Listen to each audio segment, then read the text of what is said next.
Olá, vamos falar de Espiritismo? Sou Débora Rabelo, aqui dos Amigos de Nosso Lar, trazendo neste momento a continuidade do estudo da obra Os que Voltaram para Contar, a imortalidade da alma e a experiência de quase morte, do nosso querido amigo e escritor Ademir Serrano.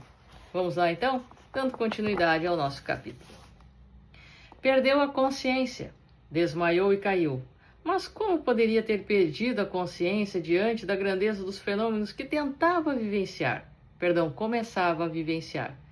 Enquanto seu corpo físico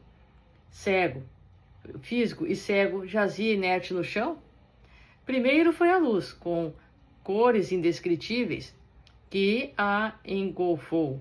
Deb, que jamais havia visto cores antes, maravilhava-se. E via mais, ao mesmo tempo que via a luz e suas indefiníveis cores. Via o cômodo onde estava, via no chão seu corpo físico inconsciente, via sua mãe. Via no chão seu corpo físico inconsciente, sua mãe desesperada sobre ela, chamando-a para despertá-la. Ah, sua mãe. Uma mulher de cabelos grisalhos, de baixa estatura, vestida com um roupão negro. Era a primeira vez que em sua vida que Deb via a mulher que lhe dera a luz. E pela primeira vez em sua vida, Deb via seu próprio corpo. Seu corpo era magro, assim como seu rosto, seus cabelos eram castanhos. Já com alguns fios grisalhos, mesmo assim notou que não tinha rugas na face. Ainda era jovem. Alguém apareceu ao seu lado, um ser cuja simples presença dava-lhe conforto e paz. E Deb deixou o recinto onde estava. De repente, viu-se cruzando uma ponte. Do outro lado da ponte, um grupo de pessoas se aglomerava. Entre elas estava sua avó, a quem Deb não chegou a conhecer. A sua avó aproximou-se da neta e apresentou-se também seus amigos e alguns parentes seus distantes. Deb ouviu uma voz feminina que lhe soava familiar. Olá, Deb. Foi uma grata e inesperada surpresa. Era uma jovem que Deb conhecera, mas que jamais havia visto antes. Sua amiga Darlene, desencarnada havia algum tempo.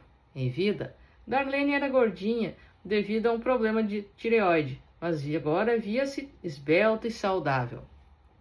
Em seguida, Deb viu-se diante de um ser grandioso, cuja energia era tão intensa e cheia de amor que sentia como se estivesse na presença de Deus. E pediu para ficar com ele. Mas em lugar de lhe responder, o ser falou-lhe de seu futuro, com quem iria se casar, que teria uma linda menina e que se tornaria professora. Seu futuro era belo, mas mesmo assim Deb protestou. Não quero voltar, por favor, deixe-me ficar. Não quero sair deste lugar. E por que Deb não queria voltar? Porque queria poder enxergar. A visão a enchia de alegria.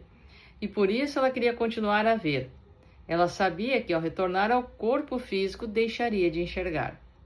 Mas ela precisava voltar, pois era necessário que continuasse sua vida na Terra, até que seu tempo se completasse. E Deb voltou e tudo aconteceu como fora previsto pelo ser que a amparara e lhe mostrara seu futuro. O homem era o mesmo a quem o ser se referia e tiveram uma linda filhinha. O Dr. Kenneth Ring, auxiliado por várias organizações de apoio a deficientes visuais, identificou 21 pessoas que tinham passado por EQM, Vicky, Umipeg e Brad Barrows, cujas experiências acabamos de conhecer, nasceram cegos. Deb nasceu com visão, mas sendo prematura, foi colocada na incubadora e perderam a visão, por receber oxigênio em excesso.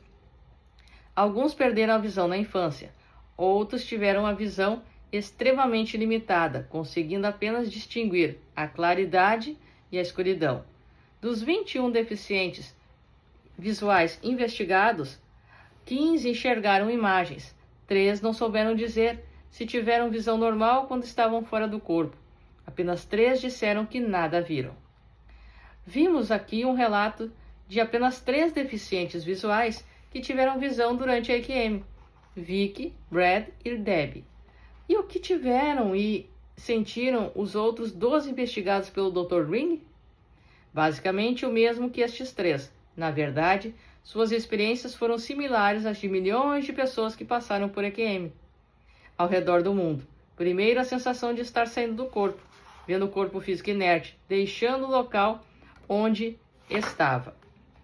E assim, meus queridos amigos, nós vamos fazer uma pausa neste pedaço do capítulo, novamente, porque o capítulo é longo, e para não tornarmos os vídeos prolongados. Mas nós podemos ver aqui que a deficiência, mais uma vez enfatizando, ela se refere ao corpo físico, não ao espírito. Aonde está o processo de resgate? Aonde está a experiência de fatos de encarnações passadas? No corpo físico. Este precisa expiar aquilo errado anteriormente pelo espírito. Como manifestação da forma física, daqui a agirmos no mundo físico, o corpo então enfrenta estas limitações. A alma, o espírito, uma vez enfrentando esta situação de uma EQM, de uma experiência de quase morte, acaba então por se ver novamente perfeito, tal qual sempre fora e que é, porque a doença não pertence a ele. Pertence sim ali ao corpo que está espiando, mas ele liberto agora pode ver como nunca vira antes. Embora haja limitações a algumas pessoas, cada caso é um caso. Algumas dessas limitações podem se dar em vista das limitações que ainda estão na consciência mental, mas isto é uma situação que depende da libertação da sensação de cada um. O conhecimento da continuidade da vida é um fator determinante e muito importante neste sentido. Mas tão importante quanto isto é a comprovação por parte destes que tinham a deficiência visual, enfrentando esta experiência, enxergando com nítida claridade, cores, definições, inclusive aqueles que não viram fisicamente nesta encarnação, e os reconhecendo, porque a vibração lhes dá a exata, real confirmação de quem se trata. Então, eu sou Débora Rabelo, convido você a permanecer aqui conosco, conhecendo esta maravilhosa obra. Um forte abraço para você, que os bons espíritos nos guiem e Jesus nos abençoe. Até a próxima.